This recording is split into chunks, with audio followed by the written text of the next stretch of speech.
Olá pessoal, meu nome é Érico Vale e hoje eu vou falar para vocês sobre punção venosa periférica guiada por ultrassom. Ok, mas por que usar o ultrassom para conseguir um acesso venoso periférico? Bem, quem trabalha em ambiente hospitalar ou mesmo em ambiente pré-hospitalar sabe que quando se não consegue um acesso venoso periférico, uma das poucas opções que resta é o acesso venoso central.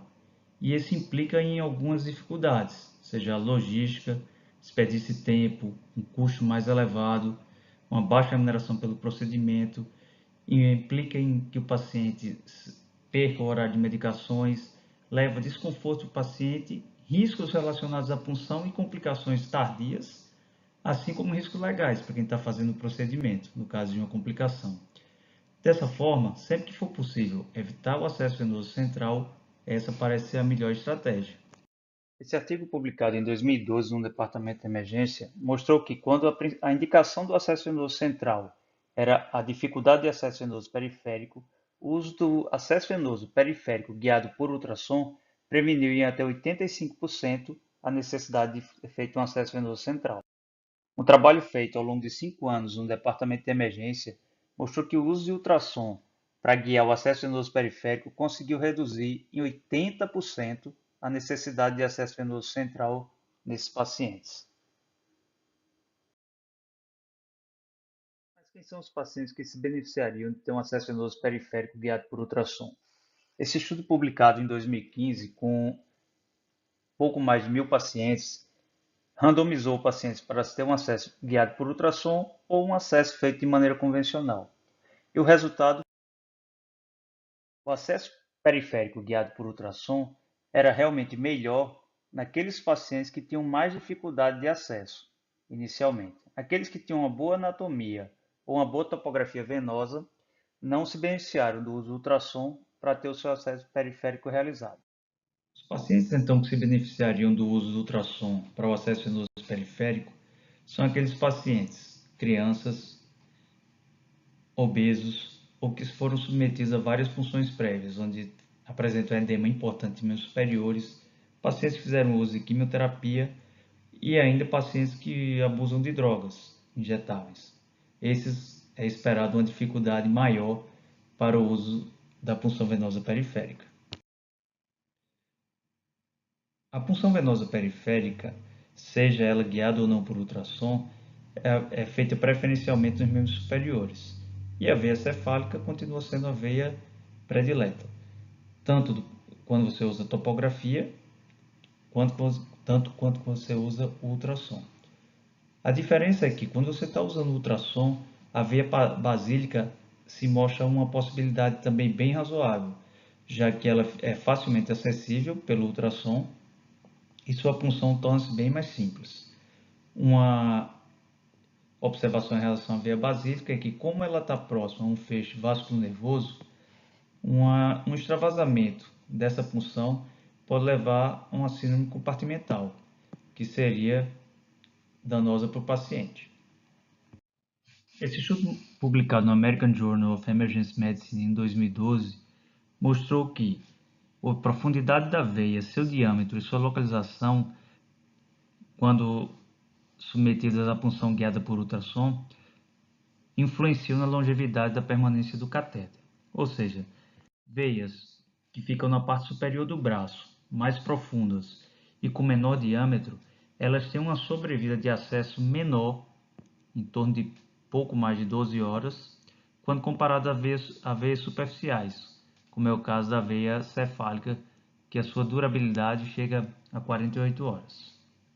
E como deve ser feita então a técnica para a punção venosa periférica guiada por ultrassom? Bem, vamos precisar, obviamente, de um aparelho de ultrassom e o transdutor a ser utilizado é o transdutor linear, de alta frequência. Esse transdutor ele tem uma excelente resolutividade, mas a penetração dele no tecido é em torno de 4 a 10 centímetros. Isso é muito mais do que o suficiente para observar a topografia venosa. Vai ser necessário uma proteção para ele. Nessa foto foi usado o Tegaderm, mas pode ser colocado qualquer tipo de plástico estéreo. Aplica-se um torniquete no braço do paciente e começa a procurar a veia inicialmente do punho em direção proximal. Nessa foto aqui está sendo observada a veia basílica do paciente. Lembrando que a nossa principal opção, a primeira opção, é a veia cefálica. Aqui temos um vídeo que mostra como diferenciar uma veia de uma artéria no braço. É bem simples. O que nós vemos aqui é que quando comprimido, a pele, primeiro ela é bem superficial, menos que 2 centímetros de distância da pele, da epiderme, e quando comprimida a pele, a veia simplesmente desaparece, enquanto a artéria permanece patente e pulsátil. Um outro cuidado que devemos ter em relação ao comprimento do catéter utilizado para a punção. Esses pacientes, como têm uma camada abaixo da epiderme maior do que o paciente normal, nós vamos precisar de um catéter de maior comprimento, em torno de 5 centímetros de comprimento, pois além da pele, nós vamos ter que passar por uma camada subcutânea, que pode ser edema ou pode ser gordura, no caso de pacientes obesos, e aí sim que a gente vai chegar à veia. Então, quanto mais longo o catéter, maior a quantidade de catéter que vai poder ficar dentro da veia. Isso vai facilitar e prolongar a durabilidade da punção. Aqui vemos a visualização de uma veia através dos seus dois eixos, pelo eixo curto ou transversal e pelo eixo longo ou longitudinal. A técnica do eixo curto é a chamada técnica outplane, porque nela você não vai acompanhar, não vai visualizar a agulha entrando no vaso. Já na técnica longitudinal, ela é conhecida como inplane, pois nela você vai visualizar a agulha atravessando a epiderme, a hipoderme e entrando na veia.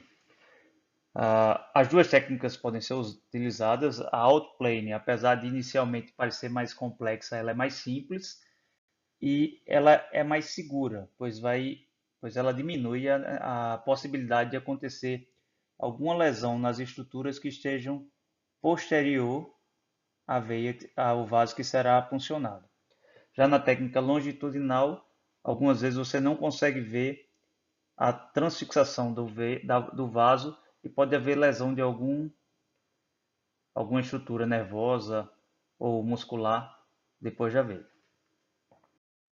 Aqui vocês podem ver o modelo de uma veia vista transversalmente, onde no seu interior tem um ponto branco, que é a agulha, e por onde será introduzido o catéter. Essa é a técnica transversal ou do eixo curto, ou também conhecida como técnica out of plane. Essa técnica tem uma vantagem em relação à técnica in plane, porque você consegue saber que que a agulha não ultrapassou a veia e não há, por exemplo, lesão de nenhuma região posterior à veia. Na técnica in plane é feita uma visão longitudinal da agulha.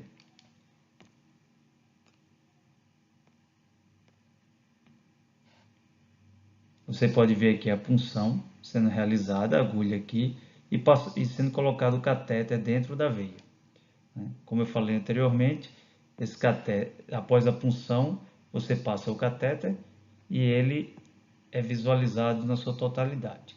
Uma dificuldade dessa técnica, principalmente para quem está começando, é que algumas vezes a agulha pode transpassar a veia e causar alguma lesão nessa região que fica mais profunda a veia. Em situações onde haja alguma estrutura nobre adjacente, como por exemplo a artéria ou feixes nervosos, isso pode causar algum dano para o paciente. Por isso que a técnica outplane é mais segura para quem está iniciando. E quem pode fazer essa punção guiada por ultrassom? Na literatura, é vasto relatos de que todos os profissionais do pronto-socorro conseguem fazer muito bem essa punção guiada por ultrassom. Esse artigo aqui, publicado em 2004, mostra que as enfermeiras conseguiram a taxa de 87% de punção nas punções consideradas difíceis nesses grupos de pacientes que tinham obesidade, anemia de falciforme, doenças que tinham feito hemodiálise ou que tinham história de abuso de drogas intravenosas. Esse estudo publicado ano passado avaliou a eficácia da punção venosa periférica guiada por ultrassom por técnicos de enfermagem do serviço de emergência e mostrou que quando eles faziam a punção guiada por ultrassom, a chance de sucesso era em torno de 97,5%. E a quantidade de complicações era muito baixa. Por exemplo, punção arterial foi menos do que 1%. De uma forma geral, o que nós podemos ver é que, seja médico, enfermeiro ou técnico de enfermagem, se consegue reduzir a necessidade de catéter venoso central nesses pacientes quando você usa a punção guiada por ultrassom em até 80 a 85% das vezes. Que isso é um número muito bom quando você leva em consideração todos aqueles fatores já mencionados que estão implicados na realização de uma punção venosa central.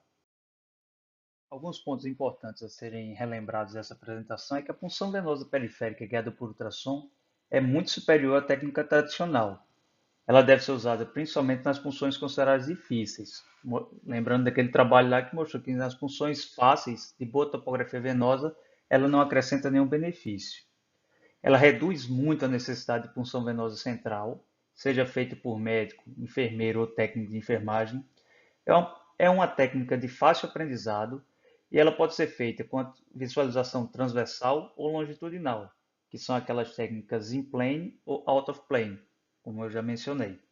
Ela parece ser melhor em veias superficiais e distais, porque aumenta a longevidade do catéter, ou seja, você vai ter esse catéter permeável por mais tempo, e lembrar sempre de usar um catéter longo, no mínimo com 5 centímetros de comprimento para realizar a sua punção. Espero que vocês tenham gostado do vídeo. Dúvidas, críticas ou sugestões, por favor, coloque nos comentários abaixo. Se gostou, assine o canal para mais vídeos.